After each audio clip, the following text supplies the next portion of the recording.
Hello, what's up guys, Typhoshi here, and we have the long-awaited DENGLONG SWORDSOUL build that I promised you guys. I am feeling now 100% better. I was sick maybe like it was probably been a month by now, but I've been still like feeling a little bit groggy and sorry, even my throat is still a little messed up. I don't know why, I feel like I've been sick for so long, but it's not like nothing too bad anymore. Like I cough here and there and stuff like that. So it's a little weird, but I talk normal, I feel normal now, and sometimes just a little bit of headaches here and there, but it's okay, it's fine. We're good, and we're back into Yu-Gi-Oh! Now, before I go into this deck profile, I just want you guys to know that I'm cooking something special in the future, and that's why you might be seeing a little different sleeves in here, because right now these white sleeves are going towards a different deck that I'm building, and it might be my new main deck. So let's get into this profile. Okay, so obviously we gotta start with the triple Moye, standard stuff, triple Ecclesia, double Taya, and then triple Longion. I mean, obviously this is just the normal ratios that you always run.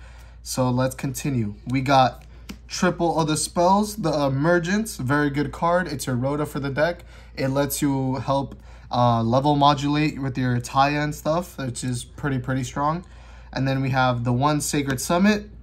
It's kind of more necessary in this deck because sometimes you kind of just need it to revive a level 4 body when you have an Adahara after you used the Ashuna to like special something out. So it comes out a little bit more. And then the one blackout as well. So let's go into the Tenyi package that we run. We run a slightly bigger Tenyi package, which is triple Ashuna, triple Adhara. This card, you have to bump it up to 3 in this DENGLONG build because you are going to be needing it to go into DENGLONG using one of your Moyes or your Tayas. And then you go double Vajutta, the one Shethana, and then 2 Heavenly Dragon Circles. And then I added one extra little spicy tech card, which sometimes you could go into, which is the Vessel Dragon Cycle, which is basically a Foolish Burial, but it has that added bonus. If you are holding a non-effect monster, it can even become a own Rhoda in its own effect. You know, you bring a Tenyi monster to your hand, which is pretty strong. And then let's get into the little Tenyi package. I mean, not the Tenyi package, the DENGLONG stuff. You need the one Beyond and the Chi-Win. These cards make this deck amazing because to the side, we're showing you a little spicy card that we have in the extra deck. And then we run the 9 Pillars of the Yang Zing. All right.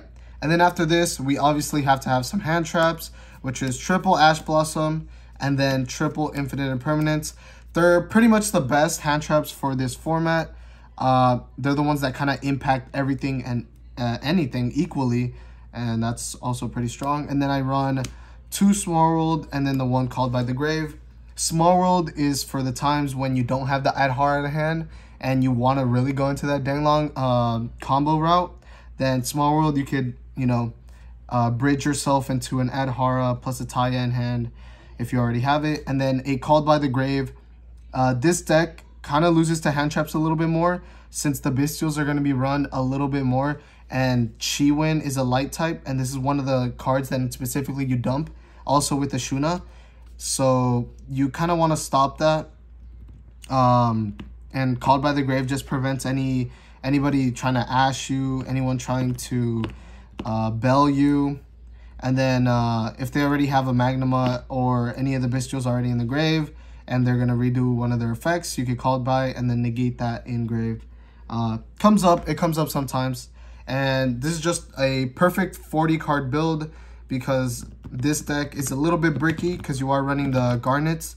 But with the Small World and all the other stuff, and because it's a perfect 40 card build, it's a lot more consistent. So let's go into that side deck. And then for the side deck, we play triple Anti-Spell. We have Kaijus. We have Dark Ruler No Mores. And then 2 Cosmic Cyclones and a Harpy Feather Duster. This is for any lab decks because you know that really annoying Labyrinth player that plays everything, every single floodgate in existence. This is exactly for that is. And then Evenly Matched is just a really good going second blowout card that this deck kind of needs, because with the Denglong package, it's kind of turns itself into a more going first build, and then going second, you just take all those Denglong stuff out, you sort in all these going second cards, and you just clap them up like if it was just regular 10U Sword Soul. And I believe that's probably the best way to play this Denglong build. So let's move on to the extra deck. Okay, with this extra deck, we're just going to keep it simple. We got 2 Monk and then 1 Shaman of the 10Yi. And then we have the 1 Herald of the Arclight and then the Denglong. And then let me show you the couple the Yangzing cards. So it's the Baxia, we have Chaofeng, we have Yazing, and then we have the second Baxia. Yazi, Chaofeng, and then Baxia. Baxia just bounce a couple cards back. Yazi target himself, target a card on field, you know, clap each other up. And then this one, depending on what Yangzing monster you use, your opponent's effects, they pretty much just can't activate it, which is pretty good against Nib, which people have been playing a lot more recently.